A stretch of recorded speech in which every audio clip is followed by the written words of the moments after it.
청와대가 국무위원에 대한 새로운 인선 기준을 제시함에 따라 이낙연 총리 후보자 인준을 둘러싼 대치정국의 돌파구가 열릴지 주목됩니다. 이런 가운데 국회에선 서훈 국정원장 후보자를 대상으로 새 정부 두 번째 인사청문회가 진행되고 있습니다. 정태원 변호사, 허성우 국가디자인연구소 이사장, 배재정 전 민주당 의원 세 분 스튜디오에 모셨습니다. 어서 오십시오. 안녕하십니까. 순탄하게 풀릴 것만 같았던 문재인 정부의 첫 인사가 난항을 거듭하고 있습니다. 이낙연 총리 후보자의 국회 인준이 첫 무대가 되고 있는데요. 추미애 민주당 대표 이야기 먼저 들어보시겠습니다. 대통령이 후보 시절 언급한 5대 원칙은 국민이 만들어주시고 국민이 요구해온 인사 기준입니다.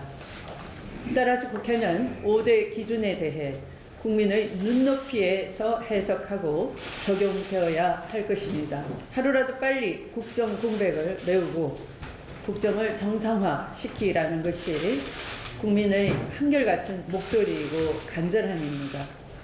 오늘 여야 간 전격적인 합의가 이루어지길 다시 한번 국민과 함께 기대하고 호소합니다.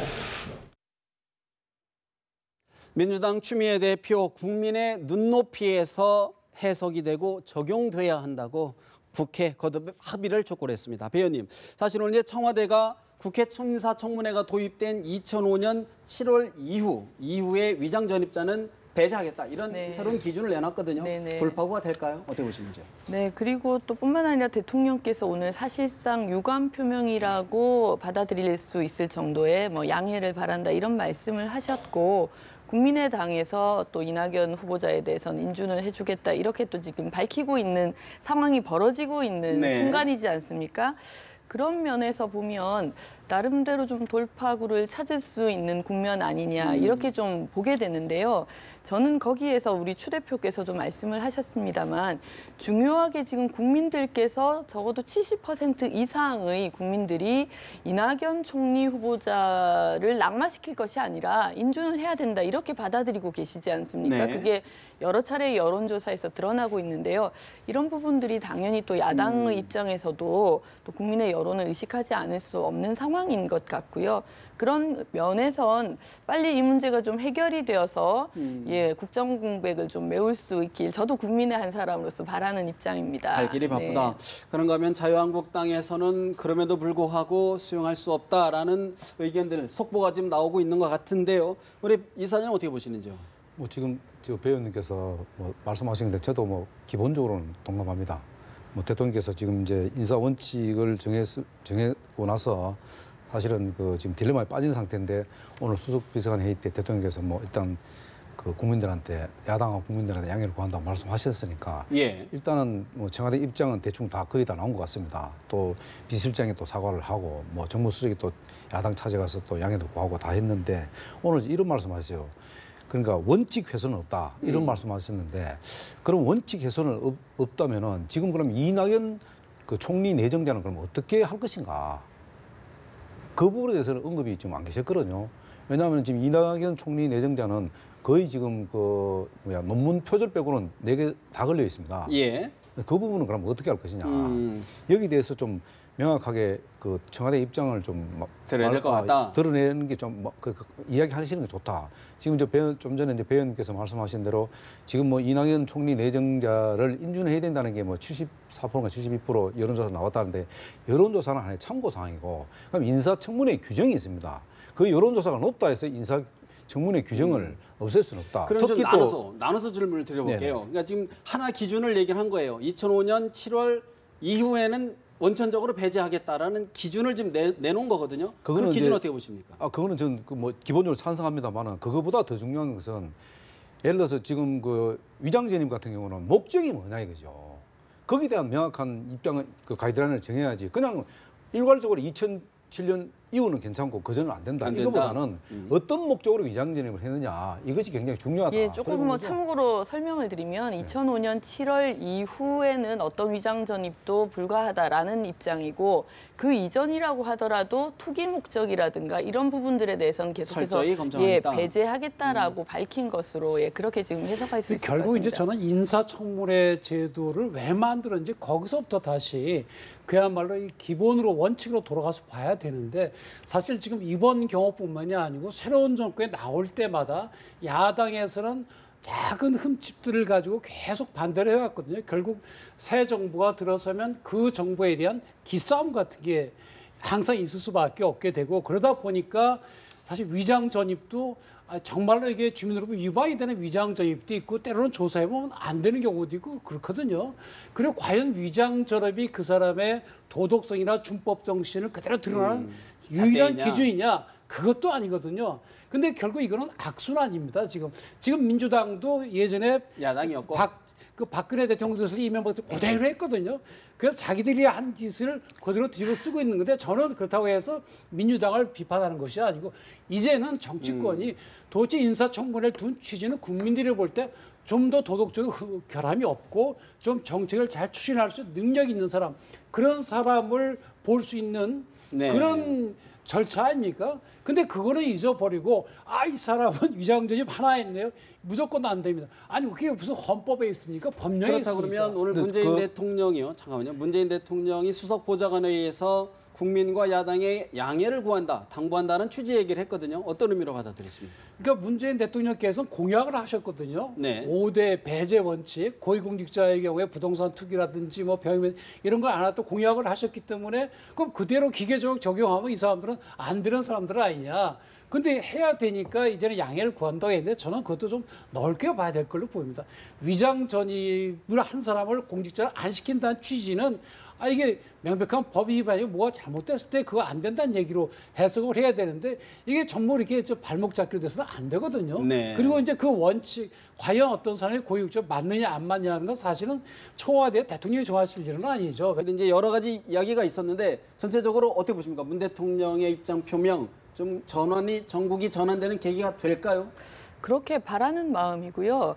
사실상 뭐 5대 원칙을 폐기한다든가 뭐 공약을 지킬 수 없다라고 지금 국민께 말씀드리는 것이 아니고 현실적으로 지키지 못한 부분들에 대해서 양해를 구하시고 그 부분에 대해서는 앞으로 더 그 원칙을 제대로 좀 고수하면서 국정을 운영해 나가겠다 이런 이제 입장을 밝히신 것으로 보이는데요. 네. 제가 사실 우리 변호사님께서도 뭐 민주당도 예전에 그러지 않았느냐라는 말씀을 하셔서 한 말씀만 좀 올리고 싶은 게 있는데 뭐냐면 사실은 지금 대통령이 취임하자마자 제일 먼저 하신 게 야당을 찾아가는 일이었거든요. 그리고 뭐 전병헌 수석뿐만 아니라 비서실장도 그렇고 또 원내대표를 네. 청와대로 또 모셔서 뭐 인삼 정과까지 이렇게 선물하는 그런 이제 협치의 정신을 보여주고 계신데 지난 정권 때도 좀 그런 국회를 존중하는 그런 일들이 있었으면 실질적으로 이 여야 협치가 훨씬 더 순조롭게 되지 않았을까라는 면도 좀 말씀드리고 싶고 그리고 이전에 그렇게 했기 때문에 지금도 그렇지 않느냐 이런 부분들을 우리가 물론 넘어서야 되는 부분이긴 한데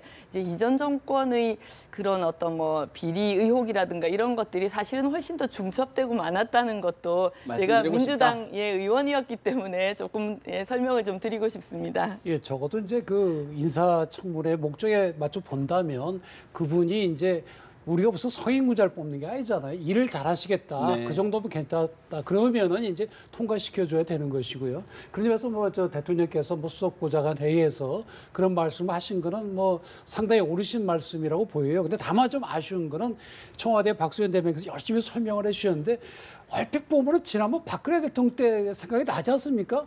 청와대 비서관회에서 이런 말씀을 하셨다. 국무회에서 이런 말씀을 하셨다. 자기들끼리 얘기했다는 거거든요. 네. 그리고 국민을 향해서 말씀을 하실 때는 특히 오늘 말씀 중에서 야당과 국민께 양해를 당부한다는 말씀이 있잖아요. 그럼 국민과 야당을 향해서 말씀하셔야지 자기들끼리 모여서 해야 하면서 양해를 당부하는 건 좀 안 맞잖아요. 형식의 문제도 예. 있는 것 아니냐? 예, 그래서 사실은 이제 대통령께서 이제는 뭐 일주일에 한 번씩 하시겠다, 한 달에 한 번 하시겠다 하셨지 않습니까? 그러니까 저 내용 중에서 저렇게 회의 결과를 국민에 알려주는 건 참 좋은 일이죠. 근데 대통령께서 직접 하실 만한 기회가 하셨으면 있으시면 더 좋지 않았을까? 그렇죠. 참 죄송합니다 하고 자기들끼리 얘기하면 무슨 의미가 있습니까? 그걸 좀 고쳤으면 좀 어떨까 생각이 듭니다. 좀 다른 얘기를 좀 드리면요. 인사청문회가 도입이 2000년도 되잖아요. 그래서 낭만하고 또 총리를 마친 분 다 합치면 제가 알기로 28명입니다. 그중에서 8명이 낭만가 됐거든요. 그거는 뭐냐면은 국민들이 어쨌든 인사청문회 원칙도 있지만은 이 크게 보면 도덕성, 국정 수행 능력, 전문성 따지는데 그래도 우리 국민들은 아직까지는 도덕성을 가장 우선점으로 둔다는 겁니다. 예, 예. 그리고 제가 자료를 찾아보니까 2013년 1월 30일 날 그 당시에 문희상 비대위원장이 민주당에 그분이 뭐라 했냐면은 김용준 전 국무총리 후보자 낙마할적에 이걸 대형 사고로 규정을 했습니다. 그러고 한 말씀이 있어요.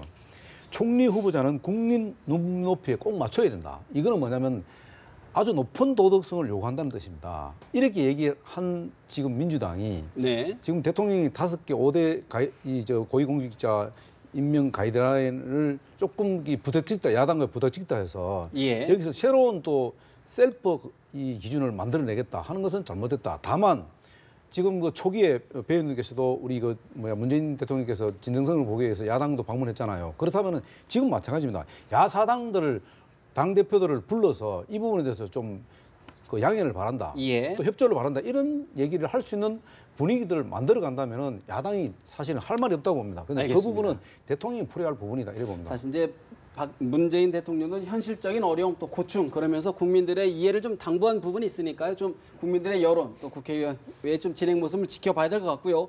오늘 사실 이제 국회 정보위원회가 서훈 국정원장 후보자에 대한 인사청문회를 지금 진행하고 있는데요. 배 의원님, 여러 가지 이제 논란들 또 여러 가지 지적들 가운데서 이제 처음에 서면 답변에서 국정원 댓글 사건도 재조사할 수 있다 이런 취지의 얘기를 했거든요. 어떻게 네. 보시는지요? 저도 오늘 일부러 인사청문회 생중계를 좀 지켜봤었는데요. 아주 또 무난하게 답변을 하시면서 실질적으로 준비된 어떤 안보관이라든지 그리고 앞으로 국정 운영에서 이 국정원의 역할 이런 부분들을 설명하시는 것으로 좀 이해를 했고요. 저는 그렇게 좀 받아들였습니다. 그러니까 과거의 일이지만 잘못된 부분들에 대해서 명확하게 우리가 책임 소재를 밝히지 못한 부분들은 미래를 위해서도 정확하게 짚고 넘어가야 되는 것이라고 생각하는데요. 아마 그런 취지에서 서훈 이 후보자도 말씀을 하신 것으로 보이고 예. 국민들께서 물론 이제 정보위원회 또 국정원장 인사청문회는 비공개가 오후에 진행되고 있기 때문에 오전의 2시간 정도 이외에는 국민들께서 직접 보시지는 못하지만 한 2시간 정도 펼쳐진 인사청문회 과정을 통해서는 앞으로 국정원에 더 이상의 부적절한 정치 개입은 없앨 수 있겠구나. 그런 이제 희망을 좀 가지시게 되지 않았나. 저는 좀 그렇게 평가를 사실은 했습니다. 이제 또 하나 부분 이제 국내 정보 파트 문재인 대통령은 이제 없애겠다 이런 취지를 했는데 서훈 후보자 같은 경우에는 좀 필요한 것 아니냐는 취지의 이야기가 있었거든요. 그렇게 설명하신 건 아닌 것 같고요. 그러니까 대통령의 취지도 국정원, 정보기관이 정치라든지 국내 상황에 개입하는 것에 대해서는 근절해야 된다라고 말씀을 하셨다고 했고 본인도 그런 부분들에 대해서는 동의한다고 얘기를 했기 때문에 어떤 문 대통령님의 생각과 후보자의 생각이 다르다라고 해석하는 것은 조금 부풀려진 것이 아닌가라는 생각이 좀 듭니다. 예. 국내 정치 개입하는 부분은 이미 벌써 이병호 전 국정원장도 사실 그 박근혜 정부 때 국내 정치를 개입 안 하겠다 선언했기 때문에 그것을 그대로 연장선상에 받아들이면 되고요. 다만 이번에 이제 인사청문회에서 지금 핵심 쟁점은 뭐냐면은 서훈 지금 내정자가 KT 스카이라이프하고 삼성 연구소에 그 고문료를 받았냐. 이 고문료가 국민들 상식전에 안 맞다는 겁니다. 이 부분이 좀 더 청문회에서 청문위원들이 이제 굉장히 엄격한 잣대를 들어야 될 겁니다. 이 부분이고요. 가장 중요한 것은 결국 이제 그 전 국정원장 이병호 국장이 하듯이 국내 정치에 국정원이 개입만 하지 않는다면은 나머지 대공 파트 이런 부분들은 그 고유의 업무가 있기 때문에 그대로 진행될 가능성이 높다 이렇게 봅니다. 그래서 서훈 후보자는 사실은 그 국정원에서 평생을 보낸 분이고 대북 전문가입니다. 실제로 경수로 이제 건설하고 할 땐 북한에 가서 2, 3년 계신 적도 있거든요. 그래서 북한 사정이 정통한 분은 틀림이 없는데 저는 궁금한 것이 훌륭한 분은 맞는데 이분이 차라리 통일부 장관을 시켜드렸더라면 더 잘할 수 있지 않을까. 왜냐하면 북한과 대화와 협력을 해야 되니까요. 근데 국정원은 일종의 이게 정보기관이잖아요. 그렇죠. 그래서 이분이 아시는 건 많이 아시겠지만 과연 이제 본인이 쌓은 그 경력을 이 정보기관의 수장으로서 어떻게 활용하느냐. 그게 이제 앞으로 해나갈 때 아주 제일 중요한 점이라고 보여요. 무조건 우린 정보기관 아닙니까? 근데 정보기관인데 가서 잘해봅시다 해서 될 일이 아니잖아요. 그죠? 대공 수사도 해야 되고요. 예, 그래서 그거를 쌓아온 그 경력을 어떻게 그 정보기관의 장으로서 발휘하느냐 그것만 잘 하신다 그러면 뭐 더 이상 뭐 나무랄 데 없는 그런 후보이면 틀림이 없습니다. 네, 말씀하신 것처럼 대북 경험을 국정에 녹여내는 것도 아주 중요한 축이겠지만 지금은 국정원 개혁이라는 국민적인 열망을 또 제자리에 안착시켜야 되는 그런 중차대한 또 과제가 있는 시기이기 때문에 저는 뭐 서훈 후보자를 이렇게 임명하신 것으로 좀 생각이 들고요. 오늘 인사청문회에서 좀 몇 가지 인상적인 측면들이 있었는데 김병기 의원으로 제가 기억을 합니다만 서훈 후보자가 북한에 갈 때 사실상 유서를 쓰고 갔었다. 그만큼 어떤 공직자로서 비장함. 예, 국가를 우선 생각하는 그런 마음을 가지고 공무원 생활을, 국정원 생활을 하셨던 분이다라는 걸 또 말씀해 주셔서 네티즌들 사이에 상당히 좀 반향이 있었고요. 그리고 말씀하신 이제 사회 이사 부분이라든지 그런 자문료 부분에 대해서 본인도 상당히 좀 송구하다는 입장을 표명했는데 김동철 의원께서 그 질문을 하시더라고요. 국정원장을 하고 난 이후에도 혹시 그런 곳에 또 갈 생각이 있느냐라고 했더니 그런 부분들은 뭐 국정원장을 거친 이후에 지금 또 특히 국민들께서 비정규직 문제 이런 것도 있는데 예. 상당히 높은 자문료에 대한 국민적인 시각을 뭐 당신께서 충분히 생각해서 그런 일은 없겠다 이런 말씀들을 좀 하셨더라고요. 예. 그 손 내정자는 남북 정상회담을 주도했던 분입니다. 그렇기 때문에 이제 그 당시에는 실무 책임자였지만 지금은 이제 국정원을 책임지는 원장인데 네. 이 지나치게 남북 정상회담에 국정원이 개입을 해서 주도하게 되면은 상당히 그 문제가 있을 수 있어요. 지금 뭐 통일부라는 거 외교부에 상당히 일정 부분 역할을 줘줘야 되는데 예. 이분이 남북 정상회담에 늘 주도적으로 해왔기 때문에 그것이 또 너무 또 의욕이 앞서다 보면 예. 국정원이 주도적으로 남북 정상회담을 주도하는 모습이 보이면 바람직하지 않다. 바람직하지 않다. 사실 그 뭐 부분을 좀 지적하고 외교 싶습니다. 안보 조율 파트가 다양하게 있으니까 그렇죠. 뭐 한 파트가 주도할 것 같지는 않다는 말씀 드리고 사실 이제 그런 가운데 이제 강경화 외교부 장관 후보자의 논란도 조금씩 커지는 것 같습니다. 위장 전입, 이중 국적, 탈루 의혹이 더해지고 있는 건데요. 정우택 원내대표 이야기 좀 들어보실까요?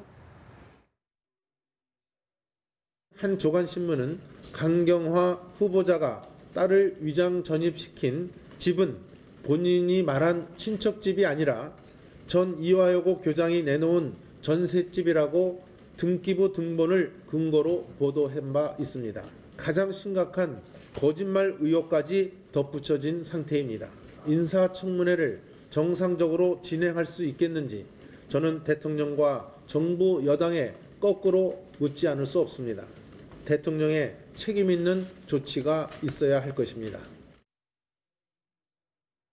자유한국당 정우택 원내대표 거짓말 의혹까지 더해졌다. 대통령의 해명이 필요하다라고까지 지적을 했는데요. 배 의원님, 이제 장녀의 위장 전입 문제는 이제 익히 알려진 내용, 청와대가 미리 선제적으로 그렇죠. 공개한 부분인데 네. 그 집이 이화여고 전 교장의 전셋집이었다. 또 새로운 내용이에요. 어떻게 보시는지요? 네, 일단 보도에 의하면 그런 것으로 알려져 있는데요.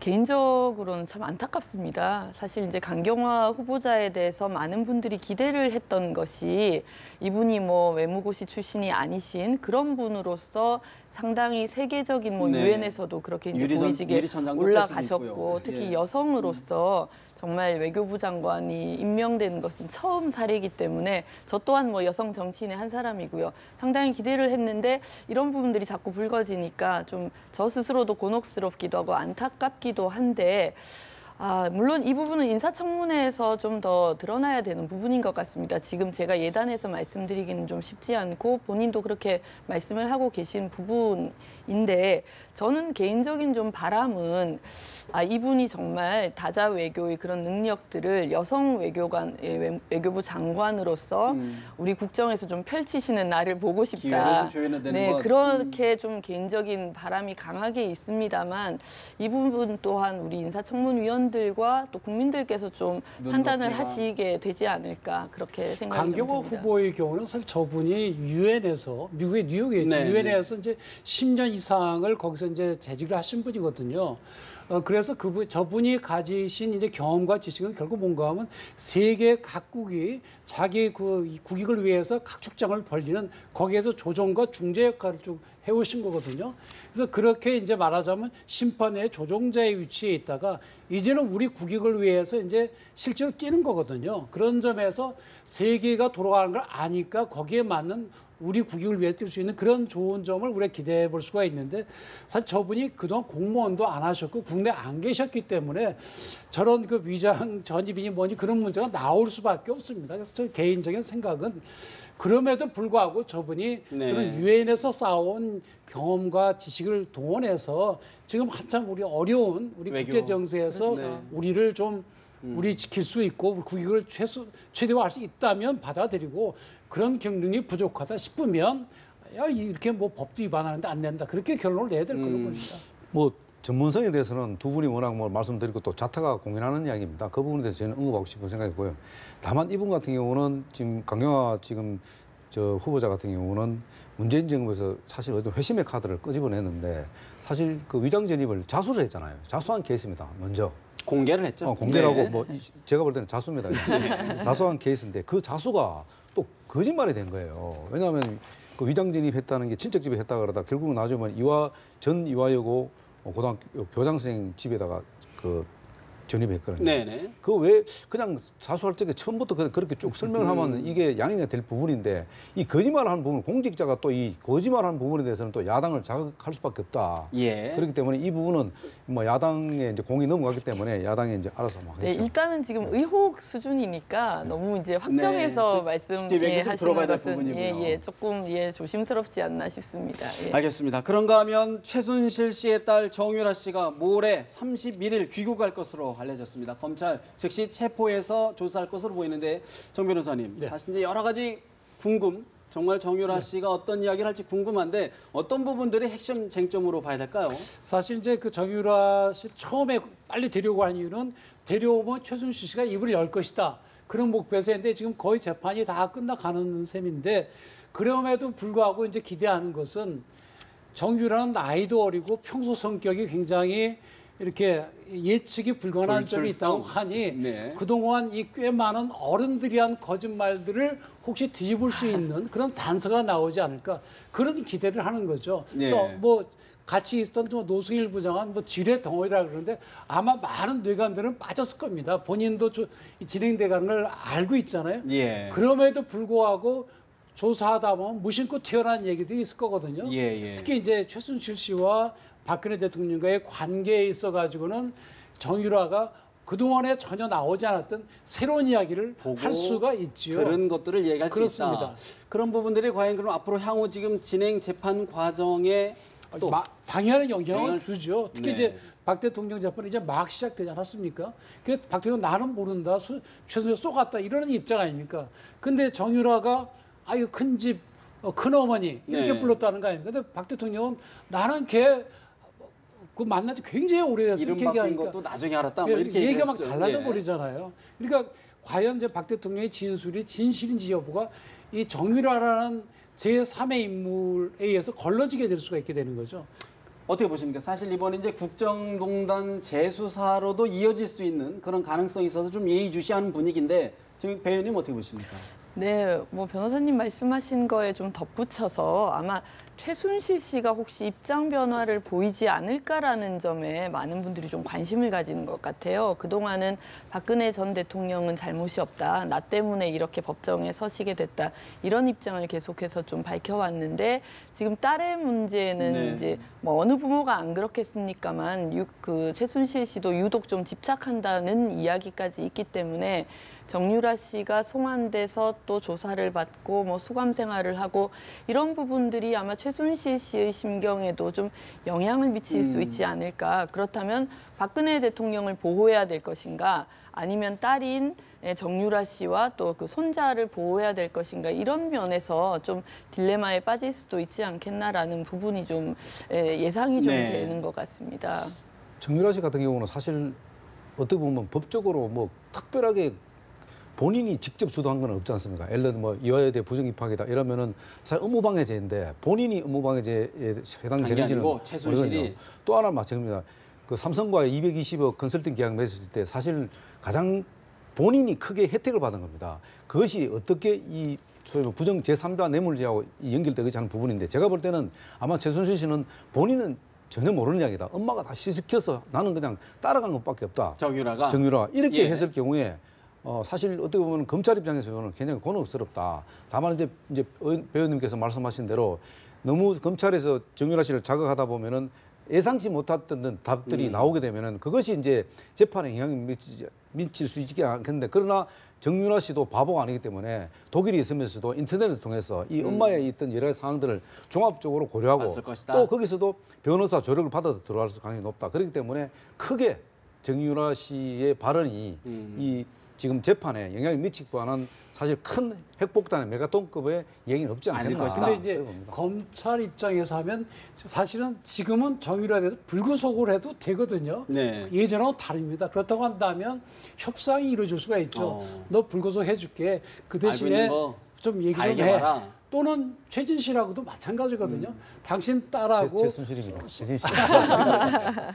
딸하고 그 손자와 같이 있게 해줄게. 그 대신에 좀 얘기 좀 해. 이럴 한 수가 가지만 있죠. 정 변호사님께 짧게 질문드릴게요. 사실 이제 지금 박 대통령 재판이 굉장히 좀 지연되는, 굉장히 예. 좀 꼼꼼하게 들여다보는데 전망은 어떻게 보십니까? 굉장히 늦어질 수 있다. 아니 늦어질 수가 없습니다. 기본적으로. 없다. 왜 그런가 하면 형사소송법에 구속된 경우에 기소되는 6개월 이내에 하도록 되어 있기 때문에 무조건 10월 17일 이전에 돼야 됩니다.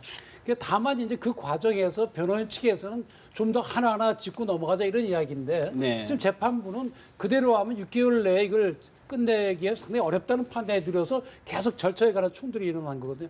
10월 17일 이후로 갈 가는 수는 일은 있을 수가 없다. 없습니다. 알겠습니다. 사실 지금 인사청문회 관련 전국에 굉장히 꽉 막힌 상황인데 북한 도발도 미사일 도발도 계속 이어가고 있습니다. 안보 문제도 저희들이 소홀히 해서는 안 될 것 같습니다. 오늘 말씀은 여기서 줄여야 될 것 같습니다. 지금까지 배재정 전 민주당 의원, 허성우 국가디자인연구소 이사장, 정태원 변호사 세 분과 전국 현안 진단해드렸습니다. 말씀 잘 들었습니다. 감사합니다.